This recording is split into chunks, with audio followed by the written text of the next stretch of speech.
Volvemos con David Richards. Encaramos esta segunda parte de la entrevista repasando un poco de historia. Su paso como poseedor de los derechos comerciales del Mundial de Rally y, por supuesto, su recordada era junto a Subaru y Colin McRae. David Richards, de Motores en Marcha.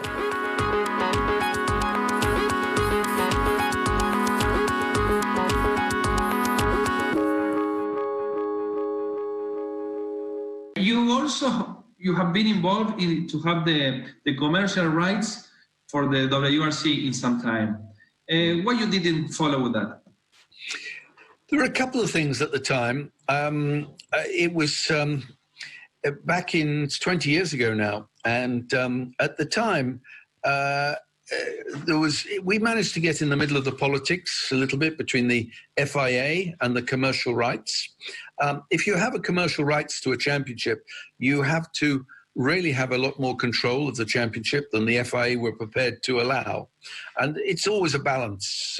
And I think even today, that's those issues.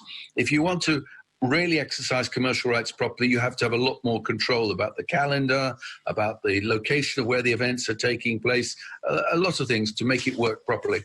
And at the time, it was just a little too early for that. The FIA weren't prepared to release a lot of those things. It became quite political decisions where the events took place, etc. And we were a bit ahead of our time on technology as well.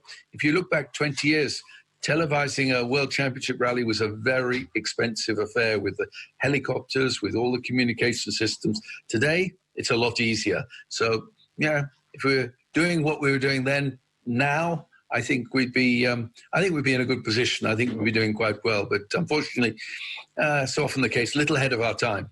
We can't finish our interview with you if we don't speak about Subaru era for you. Mm-hmm. What does it mean for you and for the company and everything? But then our time with Subaru was 18 years working with the one car company, and we have some lovely memories. There were obviously some difficult times, but I think the special occasions were far more often than the difficult ones. It was the first success of the company with Subaru? No, we'd won before then. No, we'd, you measure success it's all relative at the time. We had some very good successes with our Porsche when we first started. Then into the BMW period, we had our first World Championship rally win in Corsica.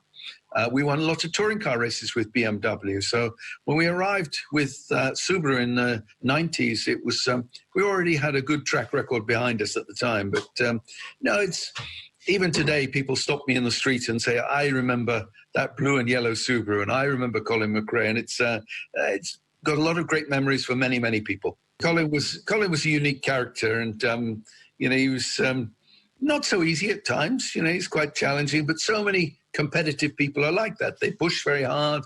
They want to get the results. And we knew him since he was a teenager. He used to come with his father. When his father was driving in our team, he was maybe 15 years old. And then he started with us when he was about 19 or 20 years old. And he developed with the team. And over the years, we sort of worked very well together. And then he drifted off and went to Ford.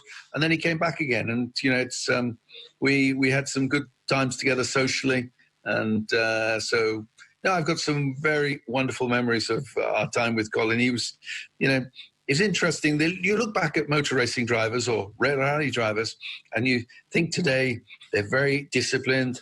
They look after their fitness and their health and what they eat, and they don't drink. And you look back at the old Formula One drivers, James Hunt, and you look back at the rally drivers, and Colin, he would be in that same category. Like Juha Kankkunen, for example.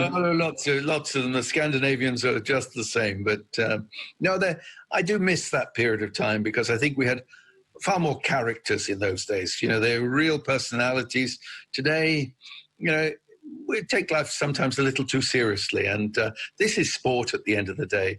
And, sport should be sport. And, we spend our time, I've spent the last 2 hours looking through regulations with the team here and the changes in some regulations for next year.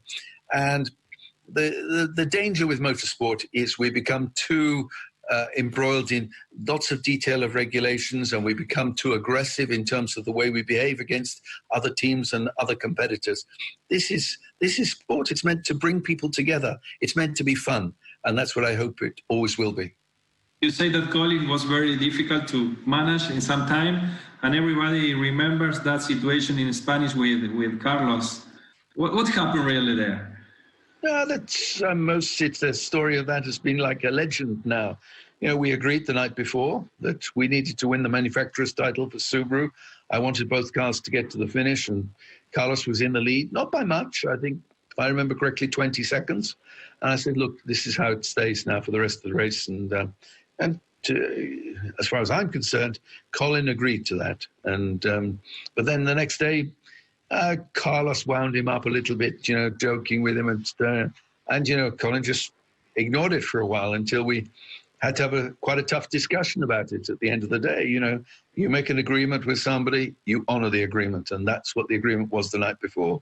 And so he didn't like it, but that's how it was. And of course, a few weeks later, it was all forgotten when he won it in Britain, and everything was perfect from then on.